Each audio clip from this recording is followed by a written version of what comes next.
गिरिडीह से आपकी सरकार आपके इस द्वार कार्यक्रम की शुरुआत की गई, लेकिन जिस तरीके का मामला सामने आया कि खाना पूर्ति की जा रही कार्यक्रम के नाम पे, और इसी मामले पे तमाम जानकारी के लिए हमारे साथ संवाददाता राहुल जुड़ चुके हैं। तो जी राहुल, जिस तरीके से पहले भी ऐसे कार्यक्रम का आयोजन किया गया था सरकार की तरफ से, और इस बार भी फिर से राज्य सरकार की तरफ से एक कार्यक्रम का आयोजन किया जा रहा है, तो राहुल महज एक ही दिन हुए हैं और कार्यक्रम को खाना पूर्ति का नाम दिया जा रहा है, तो ऐसे में जो सरकार जो दावा कर रही है कि आखिरी व्यक्ति तक जो है वो मूलभूत सुविधाएं या सरकार की योजनाएं पहुंचाई जाएगी, तो आखिर ये कैसे पहुंचेगा जब आम जन जो है, आम लोगों की तरफ से तरीके की बातें सामने आ रही कि कार्यक्रम के नाम पे खाना पूर्ति की जा रही है। जी अंकिता, जिस तरीके से पिछले वर्ष यानी 2021 में आपके अधिकार आपकी सरकार आपके द्वार कार्यक्रम सरकार द्वारा चलाया गया था, उस कार्यक्रम में बड़े स्तर पे जो अधिकारी थे अपने ऑफिसों से बाहर निकले, गांव प्रखंड स्तर पर एक तरह से कहें कि जो स्टॉल बना के जो समस्याएं थी उसका निदान करने का प्रयास किए। उसके साथ ही कई जगह से ये तस्वीरें आई कि उस तस्वीरों से ये देखा गया कि जो अधिकारी जहाँ पे रास्ते नहीं थे, पुल नहीं थे, वहाँ पे ट्रैक्टर से डीसी पहुँचे उस गांव में, उस प्रखंड तक, और वहाँ के ग्रामीणों की समस्याओं को सुने। तो एक तरह से हम कह सकते हैं कि 21 साल बाद, झारखंड के बने 21 साल बाद जो अधिकारी थे अपने ऑफिसों से बाहर निकल के गांव-गांव पहुंचने का काम किए थे। और करीब जैसे सरकार का जो आंकड़ा है 37 लाख जो आवेदन थे, ज़मीन से जुड़े आवेदन थे, पेंशन से जुड़े आवेदन थे, राशन कार्ड से जुड़े आवेदन थे, आय जाति निवास प्रमाण पत्र से जुड़े आवेदन थे, ऐसे कई लंबित आवेदन थे जो वर्षों से लंबित चले आ रहे थे, उसका निस्तारण किया गया। करीब 35 से 37 लाख उसका आंकड़ा है। अगर हम दूसरे इस साल की बात करें तो इस साल जो है कि 2 चरणों में शुरुआत कर रही आपकी योजना, आपकी सरकार आपके द्वार कार्यक्रम की शुरुआत की जा रही है। पिछले दिन आने कल 12 अक्टूबर से इस कार्यक्रम की शुरुआत गिरिडीह से मुख्यमंत्री हेमंत सोरेन ने एक बड़ी सभा के माध्यम से किया है। उस कार्यक्रम की शुरुआत के बाद से सरकार का दावा है कि जो राज्य सरकार जो योजनाएं चला रही हैं, उन योजनाओं को घर घर तक, जन जन तक पहुंचाने का काम इस कार्यक्रम के द्वारा किया जाएगा। और इस कार्यक्रम में अधिकारियों के साथ जेएमएम के कार्यकर्ताओं को भी लगाया गया है कि लोगों को इस योजना के बारे में, जिस तरीके से राज्य सरकार ग्रीन कार्ड की योजना चला रही है, पेट्रोल सब्सिडी की बात योजना चला रही है कि 10 लीटर पेट्रोल पे 25 रुपये की सब्सिडी दी जाएगी। उसके अलावा भी और कई अन्य योजनाएं हैं, साड़ी धोती योजना है, मुफ्त राशन की योजना है, और तमाम योजनाएं हैं जो राज्य सरकार के द्वारा चलाई जा रही है। तो इन सारी योजनाओं के लोगों को रूबरू कराने के उद्देश्य से इस कार्यक्रम को शुरू किया गया। 2 चरणों में एक कार्यक्रम चलाया जाएगा। लेकिन जिस तरह की बातें सामने आ रही हैं,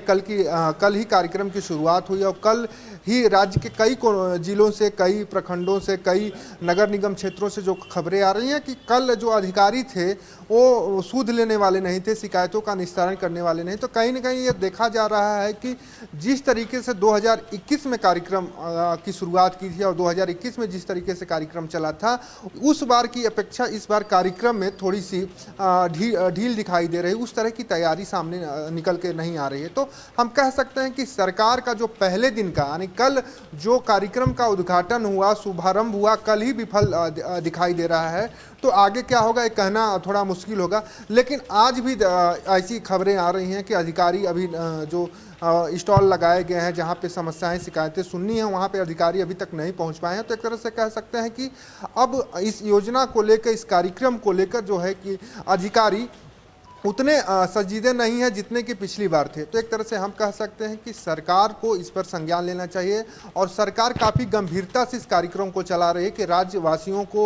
इस कार्यक्रम के माध्यम से फ़ायदा पहुंचाया जाए, लाभ पहुंचाया जाए, योजनाओं का लाभ पहुंचाया जाए। लेकिन अभी तक ऐसा होता दिखाई नहीं दे रहा है, क्योंकि झारखंड के अधिकारियों पर लगातार लापरवाही के आरोप लगते आ रहे हैं और अब वो लापरवाही कल से देखने को मिल रही है। जी राहुल, जैसे कि राजस्व कर्मचारी हड़ताल पर भी हैं और जमीन म्यूटेशन या जाति निवास आय के लाखों आवेदन जो है वो लंबित पड़े, और अगर पिछली बार की बात करें तो आपकी अधिकार आपकी सरकार आपके द्वार, तो उसमें सबसे अधिक जो शिकायतें जो हैं वो जमीन से जुड़े मामले में आए थे, और अगर ऐसे मामले इस बार भी आते हैं तो इसका निस्तारण कैसे होगा? देखिए अंकिता, सबसे बड़ी चीज़ होती है कि राजस्व कर्मचारियों की भूमिका क्या है। सबसे पहले कि अगर आपको वृद्धा पेंशन विधवा पेंशन या किसी तरह की जो पेंशन है उसका जो वेरिफिकेशन है राजस्व कर्मचारी करते हैं। उसके अलावा ग्रीन कार्ड या कोई भी कार्ड जिसका नहीं बना है उसको कार्ड अगर बनवाना है राशन कार्ड तो उसका पहले प्रथम जो रिपोर्ट या वेरिफिकेशन होता है वो राजस्व कर्मचारी करेगी। उसके साथ ही जाति निवास आय प्रमाण पत्र की जो भी शिकायतें होंगी, जो भी आवेदन होंगे, उसका जो पहला वेरिफिकेशन, पहली रिपोर्ट राजस्व कर्मचारी लगाएंगे। उसके अलावा अगर आप ज़मीन म्यूटेशन की बात करें, दाखिल खारिज की बात करें, या आपके ज़मीन में रजिस्टर 2 की सुधार की बात करें, या रसीद में आपके ज़मीन का खाता प्लॉट नंबर नहीं दिख रहा है उसकी सुधार की बात करें, तो वो स्थलीय निरीक्षण करके इसकी जांच करते हैं कि जो आवेदन पड़ा है वो सही है कि नहीं सही है। उसके बाद उस पर रिपोर्ट लगाते हैं। तो आप देख सकते हैं कि किस तरीके से जो राजस्व कर्मचारी उन पे जो किस तरीके से राजस्व के अलावा भी कई काम उनके पास है। अगर वो अभी 1 महीना होने जा रहा है, 1 महीने से 11 सूत्री मांगों को लेकर हड़ताल में है। राज्य में करीब 3000 जो राजस्व कर्मचारी हैं वो हड़ताल पे हैं अभी। अगर हम आवेदनों की बात करें तो अभी तक की हम जो बात करें, सरकारी आंकड़ों की बात करें, जो साइटों के माध्यम से पता चल पा रहा है कि 17,000 जो आवेदन हैं रांची के अलग अलग अंचल कार्यालयों में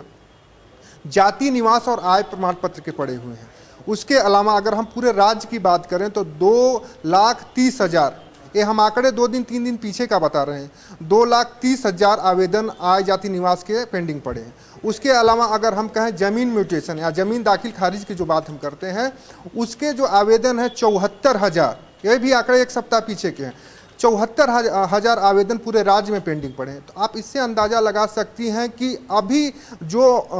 शिकायतें हैं, जो वाद हैं, उसका निपटारा करना है, जो लोग अपना आवेदन दिए हैं उसका निपटारा करने के लिए इतने यानी लाखों लाख आवेदन पहले से ही पेंडिंग पड़े हैं, क्योंकि वो 28 दिनों से हड़ताल पे हैं। अब जब सरकार इस कल से जो योजना की शुरुआत की है, आपकी योजना, आपके अधिकार, आपकी सरकार, आपके द्वारा जो भी योजनाएं चला रही हैं, उसमें इस कार्यक्रम में सबसे अधिक फिर मामले आएंगे ज़मीन से जुड़े हुए, क्योंकि ज़मीन, पेंशन और राशन कार्ड ये मूलभूत ज़रूरतें होती हैं लोगों की, और इसकी समस्याएं अक्सर आती हैं। अभी देखेंगे कि जिस तरीके से एडमिशन का समय चल रहा है, कई इंस्टीट्यूटों में एडमिशन बच्चों का इसलिए नहीं हो पाया, छात्रों का इसलिए नहीं हो पाया कि उनके पास आय, जाति और निवास प्रमाण पत्र नहीं था, क्योंकि एडमिशन में सबसे कंपलसरी इस 3 डॉक्यूमेंट को माना जाता है। उसके अलावा जो स्कॉलरशिप जमा करनी होती है उसमें भी तीनों डॉक्यूमेंट को कंपलसरी माना जाता है। इन तीनों डॉक्यूमेंट नहीं रहने की वजह से जो छात्र हैं वो वंचित हो रहे हैं। तो ऐसी शिकायतें भी इस जो सरकार ने कल जिस कार्यक्रम की शुरुआत की है, आपकी योजना, आपकी सरकार, आपके द्वार, तो शिकायतें आएंगे, और इन शिकायतों के बाद कहीं न कहीं कार्यक्रम भी इस हड़ताल से प्रभावित होता दिखाई दे रहा है, क्योंकि जब कर्मचारी नहीं होंगे तो उस वादों का निस्तारण सही तरीके से नहीं हो पाएगा। हालांकि कर्मचारियों का सीधा कहना है कि हम लोगों ने 11 सूत्री मांगों से सरकार को अवगत कराया है, विभाग के सचिव को अवगत करा दिया है, मुख्य सचिव को अवगत करा दिया है, लेकिन अभी तक किसी तरह की सूद लेने वाला कोई नहीं है। उसके अलावा 2012 और 2017 में इन सभी राजस्व कर्मियों को जो पूर्ववर्ती सरकार थी 2012 में भी आश्वासन दिया था कि आपकी 11 सूत्री मांगें पूरी की जाएंगी, और 2017 में भी इन्हें आश्वासन मिला। अगर हम 17 से 22 की बात करें तो 5 साल पूरा होने वाला है। 5 साल बाद भी उनकी मांगों पर अमल नहीं किया गया। जिस तरीके से सरकारें आई, घींच तान के अपना काम निकालती चली गई। लेकिन जी राहुल, आपका बहुत बहुत शुक्रिया आपका तमाम जानकारी के लिए। जैसा कि आपको बता दें कि आपकी योजना, आपकी सरकार, आपके द्वार कार्यक्रम की शुरुआत कल गिरिडीह से की गई, जहां मुख्यमंत्री हेमंत सोरेन ने इसके कार्यक्रम की शुरुआत की है। लेकिन यहां तो जहां फायदा पहुंचाने के लिए मकसद से कार्यक्रम की शुरुआत की जाती है, लेकिन चास नगर निगम के बोर्ड 1 और 10 में आपकी सरकार, आपके द्वार के कार्यक्रम पूरी तरह से विफल दिखाई दिया। दरअसल कार्यक्रम में ना बैठने की व्यवस्था है और ना ही लाइट की व्यवस्था। यहां तक कि झारखंड सरकार की योजनाओं से संबंधित फॉर्म भी उपलब्ध नहीं था, और कार्यक्रम के नाम पर सिर्फ खाना पूर्ति की गई। और लोगों का कहना है कि नगर आयुक्त और सीओ को जल्द से जल्द इस पर संज्ञान लेना चाहिए।